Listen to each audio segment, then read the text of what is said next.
मित्रों नमस्कार। मित्रों, राहुल गांधी की न्याय यात्रा कई राज्यों में गई। वहाँ पर जो देखने में आया कि महंगाई और बेरोजगारी, ये दो चीज़ें तो बहुत ज़्यादा देखने में आई। लोगों को ये भी कहते सुना गया कि बेरोजगारी चरम पर है, महंगाई बहुत ज़्यादा बढ़ी हुई है। और राहुल गांधी से भी लोग यह कहते देखे गए कि महंगाई बेरोजगारी बहुत ज़्यादा है और वर्तमान सरकार, मोदी सरकार जो है, वह इस पर ज़रा भी ध्यान नहीं दे रही। और इन कई मुद्दों के साथ ही राहुल गांधी ने प्रतिक्रिया भी व्यक्त की। और इसके बाद न्याय यात्रा समाप्त होने के बाद उन्होंने अपना मैनिफेस्टो जारी किया। वचन पत्र, घोषणा पत्र जारी करते हुए उन्होंने जिस तरह से वर्तमान स्थिति पर बेरोजगारों के लिए रोजगार की व्यवस्था, ग्रेजुएशन करते ही 1 साल का अप्रेंटिसशिप और अप्रेंटिसशिप समाप्त होते ही 1 लाख रुपया वो उस छात्र को प्रदान किया जाएगा। और उसके अलावा देश में 30 लाख वैकेंसी भरने का वचन पत्र दिया। बेरोजगार आज दर दर की ठोकर खा रहा है। और बेरोजगारी के अलावा महंगाई भी बहुत ज़्यादा मुद्दा था। महंगाई को कम करने का विचार किया जाएगा, यह भी उन्होंने अपने एजेंडे में रखा है। और महिलाओं को, गरीब महिलाएं जो हैं, उनको प्रति वर्ष 1 लाख रुपया दिया जाएगा। और किसानों को एमएसपी से किसानों को फायदा होगा और किसानों को दोगुना लाभ प्राप्त होगा। और उसके साथ ही कहा गया कि अग्निवीर योजना बंद कर दी जाएगी। अग्निवीर योजना बंद करने का, तो जब से यह योजना लागू हुई है तभी से इस पर आवाज़ उठती रही, यह योजना बंद होना चाहिए। यह बेरोजगारों के साथ बहुत बड़ा मजाक किया जा रहा है। तो वर्तमान समय में जो मुद्दे चल रहे हैं उसके अनुसार कांग्रेस ने अपना घोषणा पत्र जारी किया। उसके साथ ही जो मेन मुद्दा है, बेरोजगारों के साथ जो खेल हो रहा है, वह खेल भी बंद होना चाहिए। वह खेल वो कौन से है? वो खेल है ये प्राइवेटीकरण। पूरे केंद्रीय सरकार हो, राज्य सरकार हो, वहाँ पर ठेकेदारी जो प्रथा हो चालू हुई है, उसके कारण लोगों को रोजगार मिलता भी है तो आधा अधूरा, और ठेकेदारों को सीधा फायदा पहुंचाया जा रहा है। यदि यह प्राइवेटीकरण बंद होता है तो उन जगह पर सरकारी नौकरियां बेरोजगारों को मिल सकती है। और यह प्राइवेटीकरण होने से जहां एक और उन उद्योगपति ठेकेदारों को फायदा हो रहा है, वह फायदा बेरोजगारों को मिले।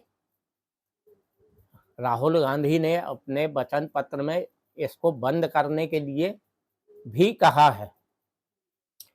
अब सवाल यह उठता है कि राहुल गांधी इतना बोलने के बाद भी क्या जनता के बीच में विश्वास बना पाएंगे?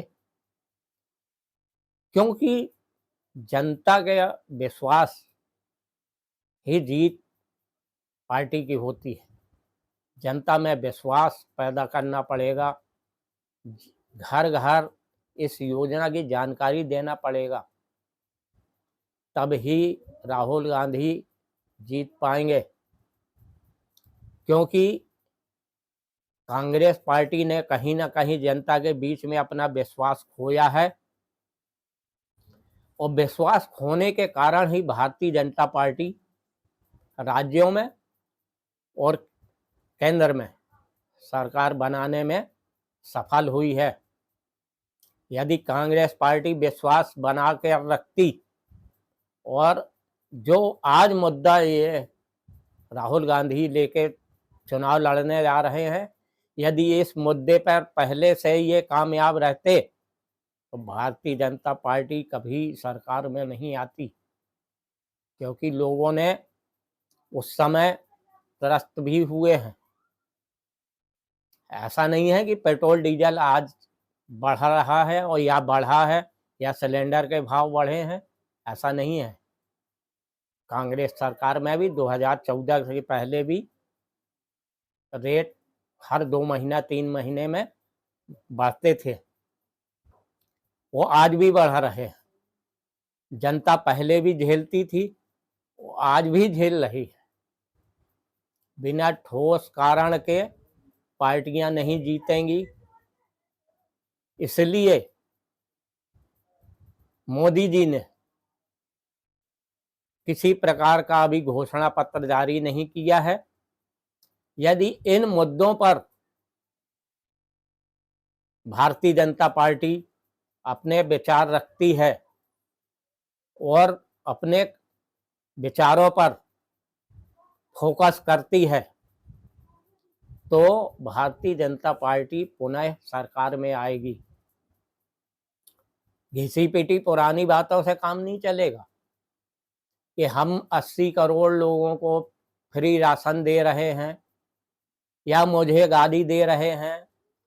इन सब से गरीब जनता का पेट नहीं भरने वाला। गरीब जनता को रोजगार, महंगाई और उसकी मूलभूत सुविधाएं उसके लिए महत्व रखती हैं। मोदी जी ये कहते हैं हम देश में, विदेशों की जनता कहती है आज भारत नंबर 1 पर पहुंच गया है। आम नागरिकों का ये सबसे मतलब नहीं है कि भारत एक नंबर पे पहुंच गया है। आम नागरिक, गरीब आदमी को उसकी सुविधाएं, मूलभूत सुविधाएं, उसके रोजी रोटी की व्यवस्था और उसके रहन सहन के स्तर में सुधार आना बहुत जरूरी है। विश्वास यदि जीतोगे, और विश्वास जनता पे है और जनता विश्वास करेगी आप पर, तो कोई भी आपको हरा नहीं पाएगा। और जो ये घोषणा पत्र है, अब चूंकि ये घोषणा पत्र से, कागज के टुकड़े से घोषित कर देने से कुछ नहीं होता। पिछले विधानसभा की बात की जाए, मध्य प्रदेश में जब कांग्रेस की सरकार कमलनाथ की बनी थी, उन्होंने बेरोजगारों को महंगाई भत्ता या रोजगार देने की बात की थी। 1 साल में उन बेरोजगारों के लिए ट्रेनिंग की भी व्यवस्था की थी कि 1 साल का हम ट्रेनिंग की व्यवस्था देंगे और 8,000 रुपया पर मंथ उनको दिया जाएगा और इसके बाद उनको रोजगार दिया जाएगा। हुआ क्या? उस पर कोई कार्य रूप में परिणत नहीं हो पाया। अब जनता विश्वास कैसे करेगी आप पर? कहीं ना कहीं आपके लोग ही, कांग्रेस के लोग ही जनता का विश्वास खो चुके हैं। आप यदि जनता पर विश्वास नहीं बनाएंगे, सत्ता में आने का आपको बिल्कुल भी वो नहीं है कि आप सत्ता में आएंगे। आप विश्वास खोते जा रहे थे। जनता पर विश्वास आपका नहीं है। इसको विश्वास जमाने के लिए या तो आप जिस राज्य में आपकी सरकार है, आप उस राज्य में सबसे पहले आप अपने घोषणा पत्र लागू करिए तब जनता को समझ में आएगा कि उस राज्य में कांग्रेस की सरकार है, तो कांग्रेस की सरकार है और वहां इस घोषणा पत्र पर अमल किया गया। उस राज्य में अमल किया जाने पर वहां की जनता की आवाज जब उठेगी, वो आवाज सारे देश तक पहुंचेगी, तब ही जनता पर विश्वास जमेगा। हाँ, वर्तमान स्थिति में बेरोजगारी है, बेरोजगार युवक घूम रहे हैं, तो मोदी सरकार को भी इसमें चाहिए कि प्राथमिकता से उन नौजवानों को, उन बेरोजगारों को, जो सबसे बड़ा तबका वोटर है, वो यदि उन वोटरों को आपने समेटा नहीं तो समझ लीजिए गड़बड़ है। आज का युवा वर्ग बहुत समझदार हो चुका है, अपने हित की बात वो समझता है और उनका हित किसमें है वो भली भांति जानते हैं। यदि ऐसा नहीं किया गया तो ध्यान रखिए, आप एन कैन प्रकरण सत्ता में आ सकते हैं, लेकिन आने वाला वक्त आपको गड्ढे में गिरा सकता है। यह मैं अपनी मन की बात नहीं कर रहा हूं, मैंने एक रिसर्च किया, लोगों के बीच में बात किया हूं, इसके पश्चात मैं आपसे बात कर रहा हूं। और मैं भी दर्शक भाइयों से यह कहना चाहता हूं, आप समझिए, सोचिए और जानिए आपका हित किसमें है और आपकी सरकार आपकी बात माने और आपके लिए काम करे, सुरक्षित रहें, महिलाएं सुरक्षित रहें, रोजगार सुरक्षित रहे और मेहनत का फल, मजदूरी का फल उनको बराबर मिले।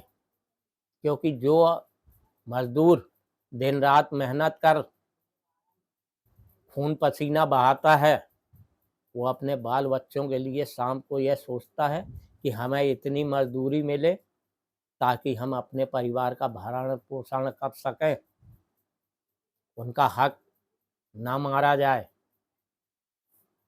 तभी आपका कल्याण है। वरना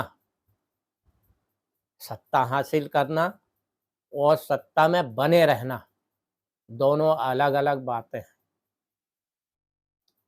तो बंधुओं, मैंने एक रिसर्च किया और लोगों से चर्चा की और यह बातें आप तक हमने पहुंचाने का हमारा यूट्यूब चैनल माध्यम है।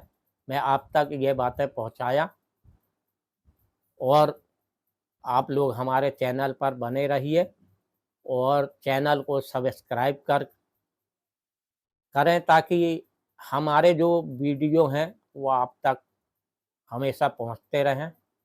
और अपनी राय दीजिए, आप किस पार्टी का चुनाव करने जा रहे हैं और क्यों करने जा रहे हैं, हमें कमेंट कर ज़रूर बताएं। धन्यवाद।